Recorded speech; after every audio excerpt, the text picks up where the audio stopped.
देखो आज हम नया चैप्टर स्टार्ट कर रहे हैं रेस्पिरेशन इन प्लांट। ओके, ये जो प्लांट फिजियोलॉजी है इसका 3 चैप्टर आपका खत्म हो गए। ठीक है, उसमें 4th नंबर का चैप्टर है रेस्पिरेशन इन प्लांट। सबसे पहले ये रेस्पिरेशन होता क्या है? ठीक है, रेस्पिरेशन मीन्स ब्रीथिंग वाला पार्ट यहाँ पे नहीं लेना है। रेस्पिरेशन का यहाँ पे मतलब लेना है सेल्यूलर रेस्पिरेशन। क्या? Cellular respiration. Cellular respiration means cell के अंदर रेस्पिरेशन होगा। और कोई भी हो जिसमें रेस्पिरेशन होता हो, क्या होता हो? रेस्पिरेशन, उसमें O2 का यूटिलाइजेशन होता है। O2 का यूटिलाइजेशन होता है और उसमें CO2 क्या होता है? रिमूव होता है। क्या होता है? अब देखो कि भाई ये O2 और CO2 जो है ये रेस्पिरेशन में कैसे हेल्प करते हैं वो हम देखते हैं। कोई भी ऑर्गेनिज्म अगर उसको प्रॉपर्ली वर्क करना है तो उसको क्या चाहिए? एनर्जी चाहिए। क्या चाहिए? एनर्जी। ओके, एनर्जी चाहिए तो उसके लिए वो उसको किस में से मिलेगी एनर्जी? फूड में से। किस में से मिलेगा? फूड में से। ओके, अब जो प्लांट है वो तो अपने आप फूड बना सकते हैं, वो सब ऑटोट्रॉपिक है। सिर्फ प्लांट ही ऑटोट्रॉपिक ऐसा नहीं, कुछ बैक्टीरिया है जैसे कि साइनोबैक्टीरिया जिसे हम क्या बोलते हैं। तो ऑटोट्रॉपिक ऑर्गेनिज्म कौन कौन से हैं? ऑटोट्रॉपिक कौन कौन से एग्जाम्पल होंगे? तो जैसे कि ब्लू ग्रीन आल्गी है, ये बैक्टीरिया है। ब्लू ग्रीन आल्गी क्या है? बैक्टीरिया है। ठीक है, जिसे साइनोबैक्टीरिया बोलते हैं। इसमें नॉस्टॉक, एनाबीना वो सब आते हैं। फिर आल्गी वो भी अपना आप फूड बना लेगी और उसके बाद जो भी हायर प्लांट्स है ये सब अपने आप फूड बना लेंगे। बाकी ऑर्गेनिज्म है वो कैसे है? अपने आप फूड बना लेंगे? नहीं। तो बाकी ऑर्गेनिज्म को क्या बोलेंगे हम? हेट्रोट्रॉपिक। ओके, बाकी सब क्या है? हेट्रोट्रॉपिक। ठीक है, जैसे कि फंगस है वो हेट्रोट्रॉपिक है लेकिन उसमें पर्टिकुलर वो सैप्रोफाइटिक है। क्या है? जो डेड डिकेइंग मटेरियल है उसमें से उसको as a food, as a energy उसमें से मिलेगा। ठीक है, हम सब जो है हम भी क्या है? हेट्रोट्रॉपिक। हमारे अंदर होलोजोइक न्यूट्रिशन देखने को मिलता है। क्या देखने को मिलता है? Holozoic nutrition. ओके, अब देखो कोई भी जो ऑटोट्रॉपिक हो या हेट्रोट्रॉपिक, वो एक बार फूड तो मान लो ये बना रहे, ये नहीं बना रहे, लेकिन उसको एनर्जी कहां से मिलेगी? कि उसने जो भी ये फूड लिया है, उसने जो भी ये फूड लिया है उसका क्या करना पड़ेगा? ऑक्सीडेशन। क्या करना पड़ेगा? ऑक्सीडेशन। इससे उसको क्या मिलेगा? एनर्जी। क्या मिलेगा? एनर्जी। और किसी का ऑक्सीडेशन करना है तो क्या चाहिए? ऑक्सीजन। किसी का ऑक्सीडेशन करना है तो क्या चाहिए? ऑक्सीजन। ओके, और जब ऑक्सीडेशन होगा तब O2 यूज होगा और CO2 रिलीज होगा। ये सब प्रोसेस सेल के अंदर होता है। कहां पे होता है? सेल के अंदर। इसी वजह से हम इसको क्या बोलते हैं? Cellular respiration. क्या बोला जाता है? Cellular respiration. ओके, अभी देखो ये ऑक्सीजन हर सेल को सप्लाई होना चाहिए। ठीक है, जैसे हमारी बात करें कि भाई हमारे अंदर ये कैसे सप्लाई होगा? हम ब्रीदिंग कर रहे हैं, इनहेल किया, ऑक्सीजन गया लंग्स के अंदर। ओके, एल्यूमिलाई के थ्रू वो ब्लड में आ गया, ब्लड में से पूरी बॉडी में फैल जाएगा। हर एक सेल को ऑक्सीजन सप्लाई। ओके, फिर हमारे सेल के अंदर जो सबस्ट्रेट होंगे उसका ऑक्सीडेशन होगा और उसमें से हमें क्या मिलेगा? एनर्जी मिलेगा। क्या मिलेगा? एनर्जी। ओके, तो हमें ये देखना है कि सेल के अंदर एनर्जी कैसे जनरेट होता है। ओके, तो उसके लिए डिफरेंट पाथवे होते हैं। तो उसमें से एक पाथवे है ग्लाइकोलिसिस। क्या है? ग्लाइकोलिसिस। ओके, अब देखो, हम जो भी फूड लेते हैं उसमें से हमें एनर्जी मिलता है और उसकी वजह से हमारा बॉडी का सारा प्रोसेस चल जाता है। ओके, कोई भी दूसरा एनिमल हो, प्लांट हो, सभी को ये रेस्पिरेशन प्रोसेस करना पड़ता है। ओके, प्लांट देखो फोटोसिंथेसिस करता है, वो अलग बात। फोटोसिंथेसिस में क्या होता है कि CO2 यूज होता है। फोटोसिंथेसिस में क्या होता है? CO2 यूज होता है और O2 रिलीज होता है। रेस्पिरेशन प्रोसेस जो है उसमें क्या होता है? O2 यूज होता है और CO2 रिलीज। तो कोई भी प्लांट, कोई भी एनिमल जो रेस्पिरेशन करता है, ठीक है, उसमें नॉर्मली किसका यूज होगा? ऑक्सीजन का यूज। फिर आप बोलोगे भी प्लांट है कि रेस्पिरेशन में क्या यूज करेगा, तो बोलोगे आप CO2। वो तो फोटोसिंथेसिस में यूज करता है। किसमें यूज करता है? आपने पढ़ा होगा फोटो रेस्पिरेशन में, उसमें O2 यूज होता है। अब देखो, हम जो भी फूड लेते हैं उसमें या तो क्या होगा, कार्बोहाइड्रेट्स होंगे। क्या होंगे? या तो प्रोटीन होगा। क्या होगा? प्रोटीन। या तो फैट होगा। क्या होगा? तीनों में से कोई चीज होगी। उसके अलावा विटामिन होते हैं, मिनरल्स होते हैं, वो सब भी होते हैं, लेकिन एनर्जी के लिए ये तीन है। ओके, अब मान लो कि कार्बोहाइड्रेट है, ठीक है, तो उसमें क्या हो सकता है कि भाई स्टार्च हो सकता है। क्या हो सकता है? स्टार्च। ओके, प्रोटीन है, उसमें भी वो कॉम्प्लेक्स फॉर्म में हो सकता है। तो हमारा बॉडी क्या करेगा? हमारा बॉडी और किसी का भी, मान लो स्टार्च है तो उसका हाइड्रोलिसिस होगा by the amylase enzyme, by the, और इससे क्या बनेगा? सिंपल शुगर बनेगी। क्या बनेगी? Simple sugar. For example glucose. क्या बनेगा? यानी कि कोई कॉम्प्लेक्स मटेरियल का ऑक्सीडेशन नहीं होगा। जो भी हमने कॉम्प्लेक्स मटेरियल लिया है उसका सिंपल फॉर्म में क्या हो जाएगा? कन्वर्जेशन हो जाएगा। क्या हो जाएगा? कन्वर्जेशन। ओके, उसमें से हमें एनर्जी। ओके, प्रोटीन है तो उसमें से क्या बन जाएगा? एमाइनो एसिड बन जाएगा। फैट है तो उसमें से क्या बन जाएगा? फैटी एसिड प्लस ग्लिसरॉल बन जाएगा। क्या बन जाएगा? Fatty acid plus glycerol. Okay, इसमें से हम ये कार्बोहाइड्रेट का रेस्पिरेटरी पाथवे देखने वाला है। किसका? कार्बोहाइड्रेट का। ओके, तो एक कार्बोहाइड्रेट जो है इसके अंदर ग्लूकोज जो है पायरुविक एसिड में कन्वर्जेशन होता है। किस में कन्वर्ट होता है? पायरुविक एसिड के अंदर। ओके, तो हम ग्लाइकोलिसिस के अंदर देखते हैं क्या होता है। सबसे पहले ये जो ग्लाइकोलिसिस कहां पे होगा, तो उसका जो लोकेशन है कि कहां पे होगा, तो ये होगा सेल के साइटोप्लाज्म। सेल के साइटोप्लाज्मा में होगा। कहां पे होगा? ओके, दूसरा कि इसके अंदर क्या होता है कि जो एक ग्लूकोज का मॉलिक्यूल होता है, एक ग्लूकोज का जो मॉलिक्यूल होता है उसमें से पायरुविक एसिड के 2 मॉलिक्यूल बनते हैं। मान लो ग्लाइकोलिसिस प्रोसेस स्टार्ट हुआ। स्टार्ट कहां से होगा? कहां से होगा? ग्लूकोज। खत्म कहां पे होगा? उस दौरान टोटल 10 स्टेप चलेंगे। कितने स्टेप चलेंगे? 10 स्टेप। 10 स्टेप रिएक्शन कहां पे चलेगा? सेल के साइटोप्लाज्म। ओके, और ये जो है ये process all the living organism में चलता है। ऑल दी लिविंग ऑर्गेनिज्म में ये चलेगा।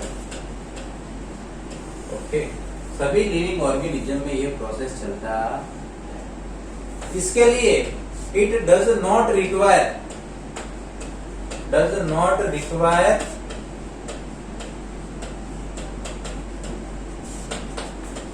ऑक्सीजन।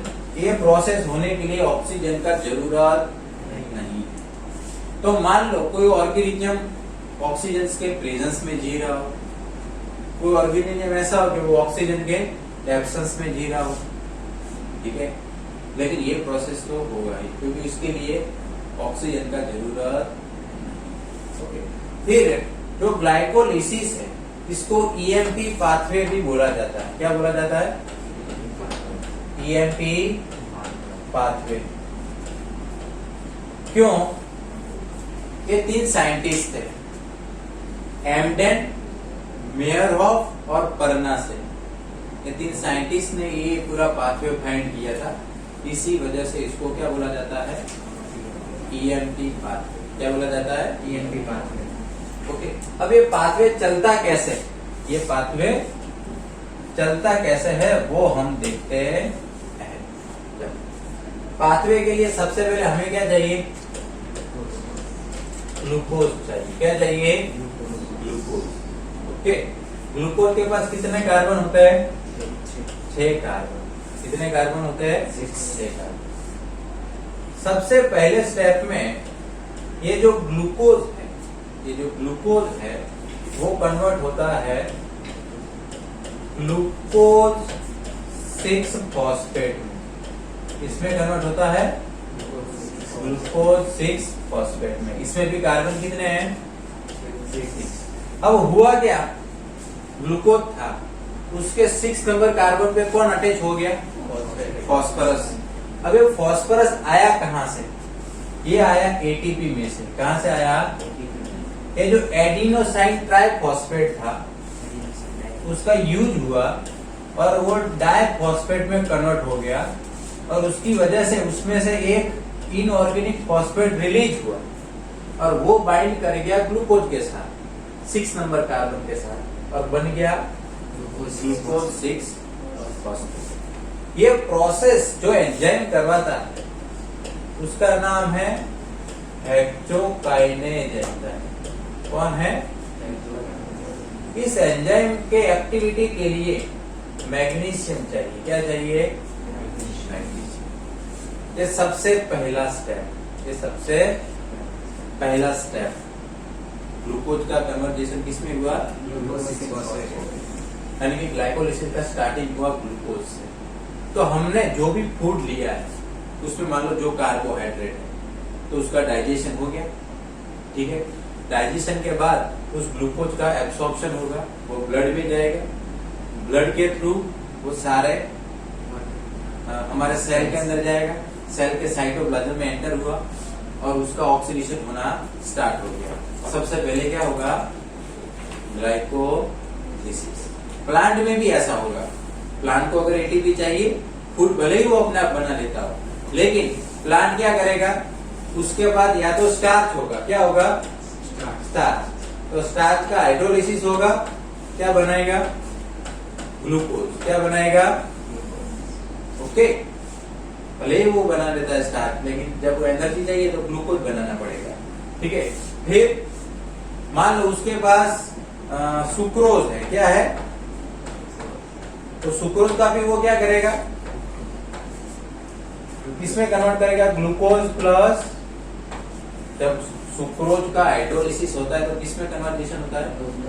हाँ, ये स्पेशल एंजाइम होता है इसके अंदर, इन्वर्टेज एंजाइम, इसे हम सुक्रेज एंजाइम बोलते हैं। क्या बोलते हैं? ओके, मान लो प्लांट के पास सुक्रोज है तो वो ग्लूकोज प्लस फ्रुक्टोज बना लेगा। स्टार्च है तो ग्लूकोज। फिर ये ग्लूकोज एंटर कर गया ग्लाइकोलिसिस पाथवे में। कहां पे एंटर कर गया? ग्लाइकोलिसिस। ओके, ये पहला स्टेप पता चल गया। अब ये जो ग्लूकोज 6 फॉस्फेट है वो कन्वर्ट हो जाता है फ्रुक्टोज 6 फॉस्फेट में। किसमें कन्वर्ट हो जाता है?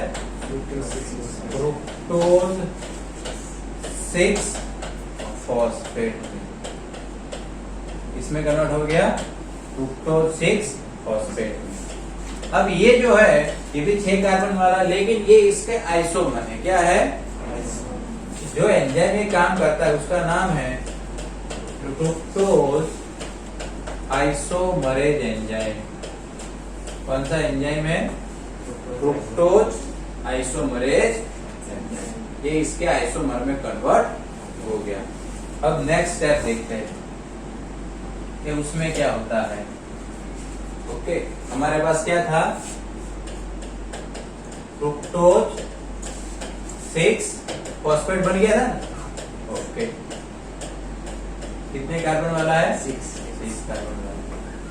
अब इसका फिर से फॉस्फोराइलेशन होता है, मींस एक और फॉस्फोरस ऐड होता है इसके अंदर।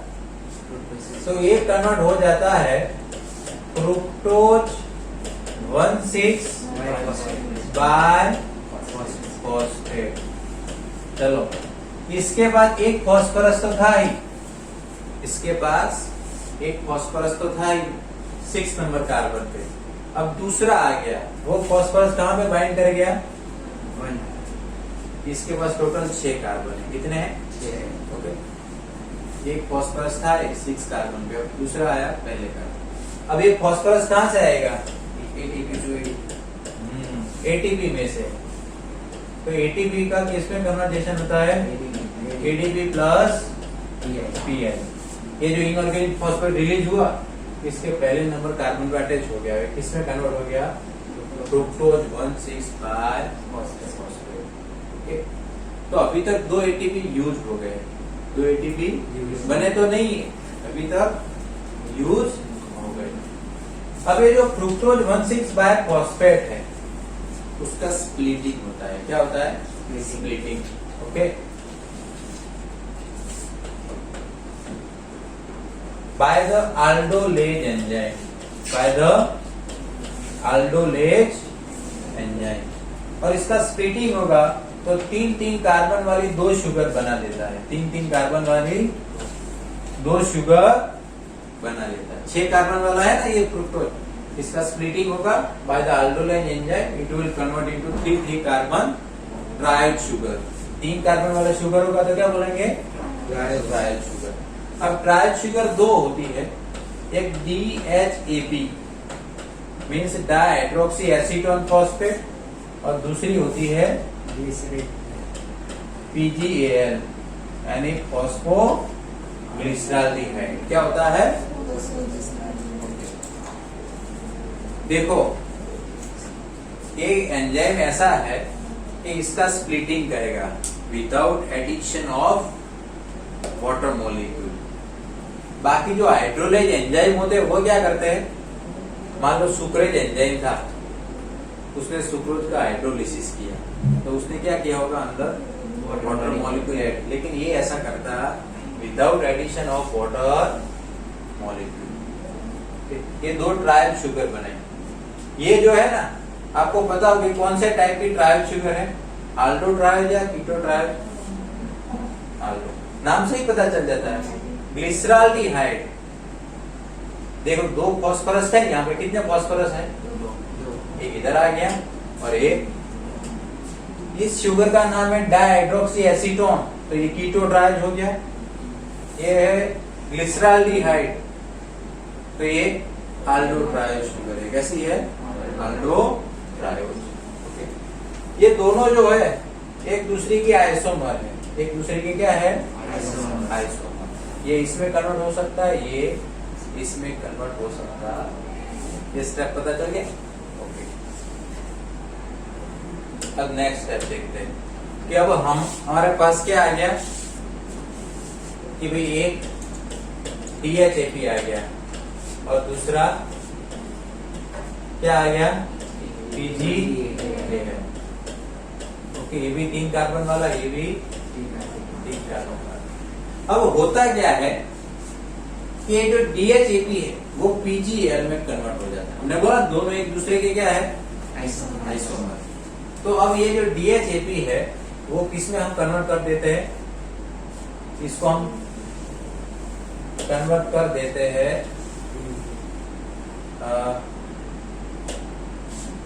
किसमें? PGAL में। किसमें कन्वर्ट कर देते हैं? PGAL। तो अब हमारे पास PGAL के कितने मॉलिक्यूल बन गए?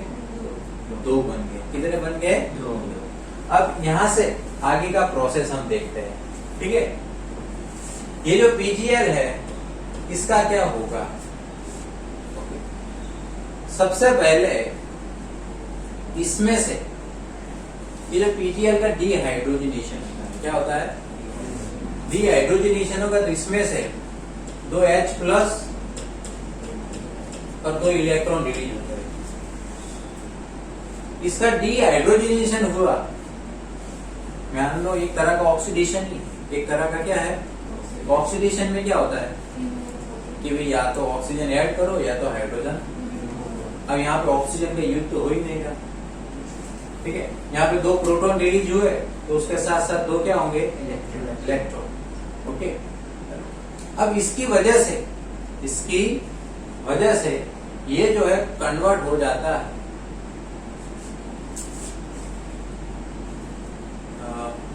फॉस्फोग्लिसरिक एसिड में कन्वर्ट हो जाता है। किसमें कन्वर्ट हो जाता है?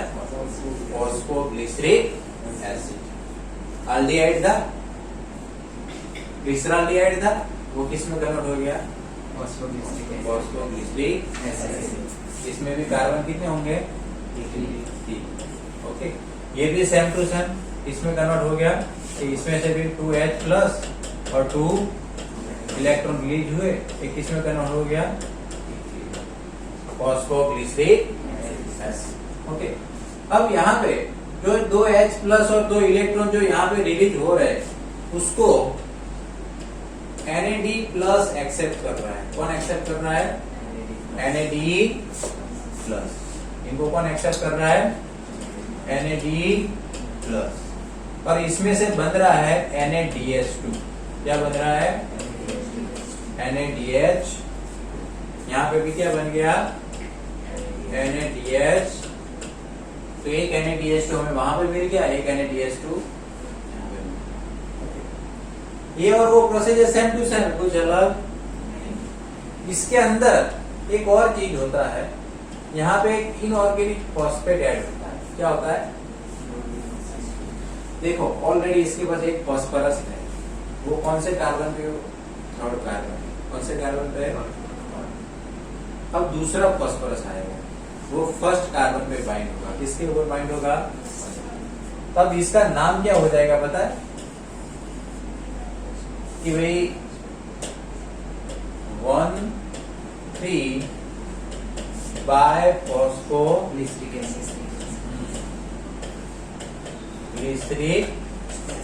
Acid. 1,3 bi phosphoglyceric acid. Same to same इसका भी हो जाएगा ऐसा, ठीक है। इसका भी ऐसा होगा कि नहीं होगा? इसके अंदर भी हम एक इनऑर्गेनिक फॉस्फेट ऐड करते हैं, इसका शॉर्ट में लिखते हैं 1,3 बाय फॉस्फोग्लिसरिक एसिड में कन्वर्ट हो गया। कार्बन कितने हैं? 3 कार्बन वाला है। कितने कार्बन वाला है? 3 कार्बन। ओके, पता चल रहा है? ये 5 स्टेप यहाँ पे खत्म। कितने स्टेप? 5 स्टेप। ओके, अब हम आगे देखते हैं कि भाई आगे क्या होगा। ये जो 1,3 बाय फॉस्फोग्लिसरिक एसिड, अब इसका अभी तक क्या हुआ कि एटीपी यूज हुआ, एटीपी यूज, और वो उसमें से जो फॉस्फोरस था वो इन सब के अंदर ऐड हुआ, तो यहाँ पे फॉस्फोराइलेशन प्रोसेस हुआ। 1 to 5 स्टेप कैसे है? फॉस्फोराइलेशन। अब इनमें से फॉस्फोरस रिलीज होगा, धीरे धीरे क्या होगा? रिलीज होगा। अब सबसे पहले यहाँ से एक इनऑर्गेनिक फॉस्फेट रिलीज होता है। कितना? एक इनऑर्गेनिक फॉस्फेट रिलीज होगा। अब ये रिलीज हो जाएगा तो पहले नंबर का गया, तो अब किस में कन्वर्ट हो गया? ये कन्वर्ट हो गया 3 फॉस्फोग्लिसरिक। सेम टू सेम इसमें भी ऐसा होगा। 1,3 बाय फॉस्फोग्लिसरिक एसिड था, एक फॉस्फोरस रिलीज हो गया, इसमें कन्वर्ट हो गया 3 फॉस्फोग्लिसरिक एसिड। कार्बन कितने हैं? 3। अब जो यहाँ पे पीआई जो रिलीज हुआ है वो एडीपी के साथ बाइंड कर जाएगा। किसके साथ? एडीपी। और हमें क्या मिल जाएगा? एटीपी। अब एटीपी मिलने लगेगा। सेम टू सेम यहाँ पे ये एडीपी के साथ बाइंड कर गया और क्या मिल गया?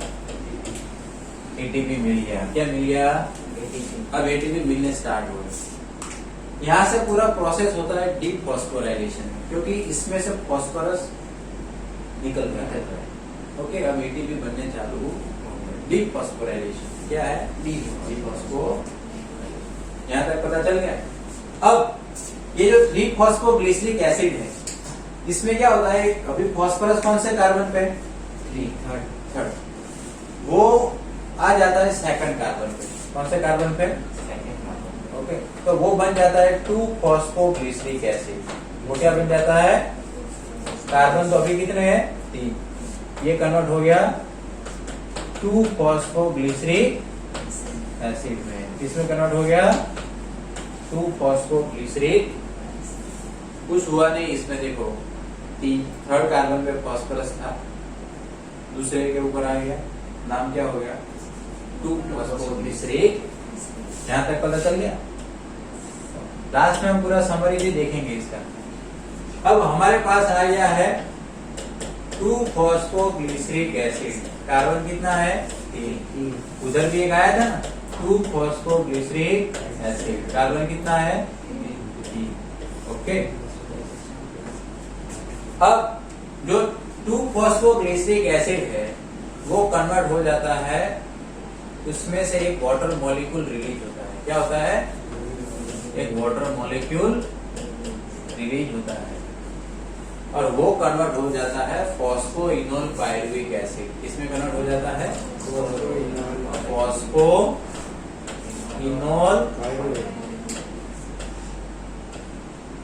पायरुवेट बोलो या पायरुविक एसिड बोलो। ओके, कार्बन तो कितने होंगे? 3। ओके, इसको हम शॉर्ट में लिखते हैं कि भाई फॉस्फोइनोल पायरुवेट को कैसे लिखा जाता है? इसको लिखा जाता है फॉस्फोइनोल पायरुवेट। शॉर्ट में क्या लिखा जाता है? DP। ओके, यहाँ पे स्पेशली इनोलेज एंजाइम काम करता है। कौन सा एंजाइम काम करता है? इनोलेज। ओके, चलो। अब फॉस्फोइनोल पायरुवेट है, अगर इसमें से हम फॉस्फोरस निकाल दे तो क्या बचेगा? चलो, इसमें से फॉस्फोरस निकाल दिया तो क्या बच गया? पायरुविक एसिड या तो पायरुवेट बोलो। कितना कार्बन वाला होगा? 3 कार्बन वाला। ओके, इसमें से भी हमने इनऑर्गेनिक फॉस्फेट निकाल दिया तो ये क्या बन गया? Pyruvic acid. कार्बन कितना? 3। अब जो भी यहाँ पे इनऑर्गेनिक फॉस्फेट रिलीज हुआ है वो उससे कौन एक्सेप्ट कर लेगा? एडीपी। और वो क्या बना देगा? एटीपी बना देगा। क्या बना देगा? एटीपी। इसी तरह इसमें भी, ये भी एटीपी के साथ, और एक किसमें कन्वर्ट हो जाएगा? एटीपी में कन्वर्ट हो जाएगा। किसमें कन्वर्ट हो जाएगा? एटीपी में। तो देखो, ग्लाइकोलाइसिस स्टार्ट किया था कि ग्लूकोज था, उसमें से पायरुविक एसिड कितने बने? 2 मॉलिक्यूल बने। कितने बने? 2 मॉलिक्यूल।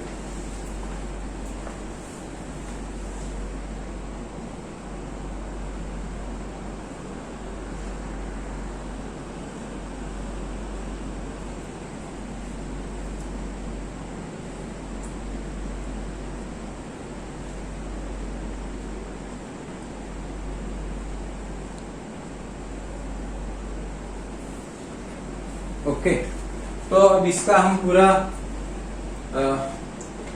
फिर से देख लेते कि किस तरह ये प्रोसेस है इसके अंदर। ओके, पूरा एक बार रिवाइज कर दो, लेकिन शॉर्ट में पूरा। ओके, ताकि आपको पता चले कहाँ पे एटीपी बनता है क्या। ग्लाइकोलाइसिस में देखो, सबसे पहले क्या था? ग्लूकोज। क्या था? ग्लूकोज किसमें कन्वर्ट हो गया? Glucose 6 phosphate. ओके, इसमें एटीपी यूज हुआ। एटीपी यूज हुआ। यहाँ पे कौन सा एंजाइम काम किया? एक्सोकाइनेज। Mg ग्लूकोज 6 फॉस्फेट किसमें कन्वर्ट हो गया? Fructose 6 phosphate. फ्रुक्टोज 6 फॉस्फेट का फ्रुक्टोज 1,6 बाय फॉस्फेट। ओके, चलो यहाँ पे फिर से एक एटीपी यूज हुआ, फिर से एक एटीपी यूज हुआ। फ्रुक्टोज 1,6 बायफॉस्फेट था, उसका स्प्लिटिंग हो जाएगा। अब हमें क्या मिलेगा, एक डाइहाइड्रोक्सी एसीटोन फॉस्फेट और दूसरा फॉस्फोग्लिसरॉल्डिहाइड। क्या मिलेगा, फॉस्फो। ये थोड़ा इधर लिख लेते हैं। ओके, दो मिलेगा हमें, नेक्स्ट पेज पे लिख लेते हैं। ओके, कि भाई हमें मिला एक THAP और दूसरा क्या मिला, PGAL। ओके, दोनों के पास कार्बन कितने हैं, ट्रायल शुगर है। क्या है, ट्रायल शुगर। ओके, अब जो DHAP था, ओके, वो किस में कन्वर्ट हो जाता है, DHAP अब किस में कन्वर्ट हो जाएगा, वो PGL में कन्वर्ट हो जाएगा। यानी कि अब PGL के कितने मॉलिक्यूल बन जाएंगे, दो। तो अभी ये जो है उसको हम कन्वर्ट कर देते हैं किसके अंदर, PGAL के अंदर। किसके अंदर, ओके, तो अभी इसको हम यही बना लेते हैं कि भाई ये है PGAL। ओके, अब इसके अंदर क्या होता है,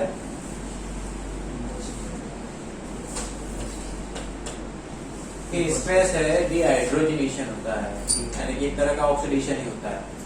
उसमें से क्या रिलीज होता है, 2H प्लस 2, और यहाँ पे क्या बन जाएगा, NADH2।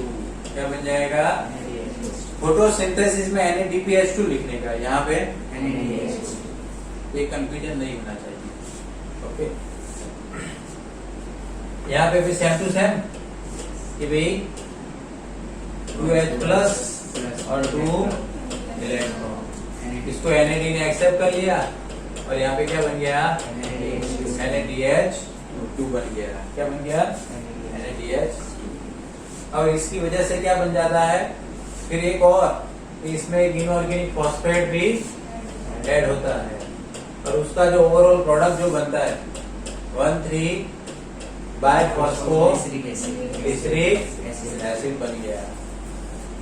यहाँ पे भी 1,3 बायफॉस्फोग्लिसरिक एसिड। ओके, दोनों के पास कार्बन कितने हैं, 3। ओके, अब 1,3 बायफॉस्फोग्लिसरिक एसिड था, इसमें से इनऑर्गेनिक फॉस्फेट रिलीज होता है। इससे हमें क्या मिल जाएगा, एक एटीपी मिल जाएगा और ये कन्वर्ट हो गया 3-फॉस्फोग्लिसरिक एसिड। एक इसमें कन्वर्ट हो गया, और यहाँ पे जो इनऑर्गेनिक फॉस्फेट रिलीज हुआ, इससे हमें क्या मिल गया, एटीपी। क्या मिल गया, और ये कन्वर्ट हो गया 3-फॉस्फोग्लिसरिक एसिड। 3-फॉस्फोर वो किस में कन्वर्ट होता है, 2-फॉस्फोग्लिसरिक एसिड। ये कन्वर्ट हो जाता है 2-फॉस्फोग्लिसरिक एसिड। ओके, अब 2-फॉस्फोग्लिसरिक एसिड किस में कन्वर्ट होगा, ये कन्वर्ट हो जाएगा, ये हमारे पास जो 3 वो कन्वर्ट हो गया फॉस्फोइनोल पायरुवेट। 3 कार्बन वाला है ना, लेकिन क्या रिलीज करेगा उसमें है, H2O। क्या रिलीज हुआ, H2O by the enolase enzyme, phosphoenol pyruvate. अब फिर से क्या होगा कि भाई ये पायरुविक एसिड बन गया। क्या बन गया, पायरुविक एसिड। उस दौरान फिर से हमें क्या मिलेगा, एटीपी, क्योंकि इसमें से इनऑर्गेनिक फॉस्फेट रिलीज हो रहा है। इसमें भी same to same inorganic phosphate. Okay, ये बन गया पायरुविक एसिड, ये एडीपी के साथ बाइंड कर गया और क्या बन गया, एटीपी बन गया। क्या बन गया, एटीपी। ओके, तो लास्ट में हमें कितने मिल गए, पायरुविक एसिड के 2 मॉलिक्यूल मिल गए। ओके,